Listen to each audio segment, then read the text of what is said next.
Welcome to The Newsworthy. All the day's news in less than 10 minutes. Fast, fair, fun, and on the go. Thank you so much for listening.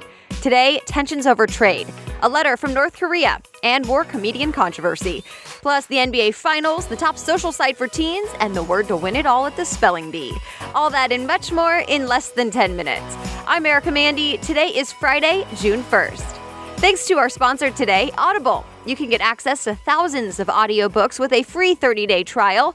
And guess what? You get to keep the audiobook for free no matter what you do after the trial. So just go to audibletrial.com/thenewsworthy, sign up, and give it a try. You'll be supporting the show and you get a free audiobook. That's audibletrial.com/thenewsworthy. All right, you ready for the news? Let's do this. The United States and its closest allies and most important trading partners are not really getting along right now. Starting today, the U.S. has imposed tariffs on steel and aluminum coming from the European Union, Canada, and Mexico. We're talking a 25% extra tax on imported steel and a 10% extra tax on imported aluminum. It's meant to be, one, a negotiation tool for new trade agreements. Two, President Trump says it's for national security. And three, a way to get more American workers in manufacturing back to work. Because at least in theory, if the overseas products are more expensive, companies in the U.S. will get more of their supplies from the U.S.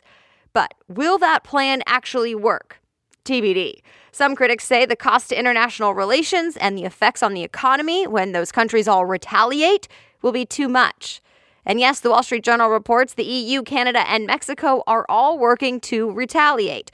They have plans to hit back hard in the same way, with tariffs, but on U.S. products. If this all sounds familiar, it's because it is. President Trump did announce these tariffs a while back, but he gave Canada, Mexico, and Europe exemptions in the hopes of figuring out new trade deals. It didn't work. They couldn't come to an agreement, and now the Trump administration is moving forward with the tariffs and playing hardball. Will it turn into an all-out trade war, or will the countries all make a deal? Stay tuned. President Trump says he expects to get a letter from North Korean leader Kim Jong-un today, hand-delivered to him in Washington by North Korean delegates. If it does happen, the New York Times reports that in itself would be a rare visit. Something similar hasn't happened since the year 2000. The potential meeting in Washington comes after 2 days of talks now in New York. But those meetings were actually between U.S. Secretary of State Mike Pompeo and a top North Korean official. Pompeo said there was, quote, real progress, but he also admitted there's still a lot of negotiations needed. They're all trying to figure out if they'll be able to have that historic meeting between the two leaders that is planned for June 12th in Singapore. Also of note, yesterday President Trump met with families of the victims in the Texas school shooting. The AP says some of the parents thanked him for his time. Others were much more critical. Cue the backlash and the apology. This time, it's comedian Samantha Bee who used the C word to describe Ivanka Trump on her show, Full Frontal. She and the network her show is on, TBS, both tweeted that they're sorry. They regret it. USA Today reports the White House press secretary called Samantha Bee's words, quote, vile and vicious. And the First Lady's rep said this makes the media bias clear. She's talking about how ABC quickly canceled the sitcom Roseanne when its star tweeted something racist about a former Obama advisor. But then TBS did not cancel the show after Samantha Bee's comment about a Trump official, although the show did lose a couple of sponsors. All right, other things people may be talking about today. The NBA Finals are now underway. The Golden State Warriors beat the Cleveland Cavaliers in overtime last night. That was Game 1 in the best-of-7 series.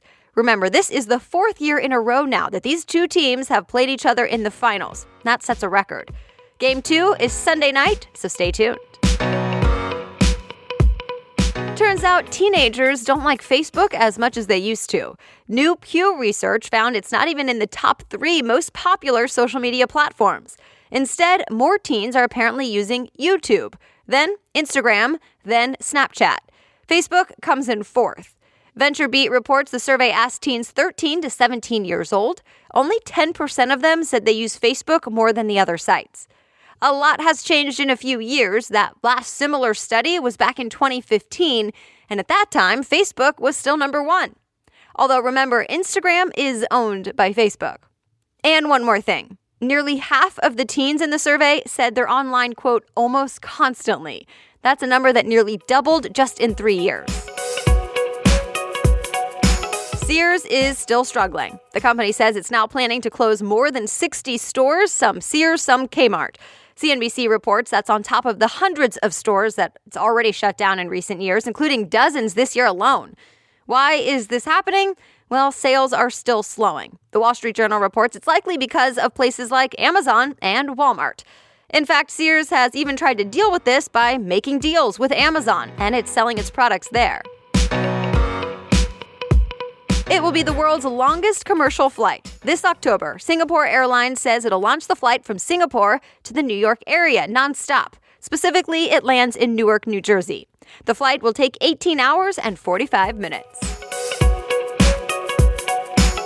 An 8th grader from Texas just became the top speller in the country. He won the Scripps National Spelling Bee last night. The Washington Post called it arguably the most intense competition in the Bee's 93-year history.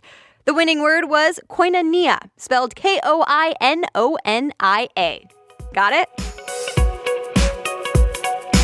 And that's it for today. Thank you so much again for listening.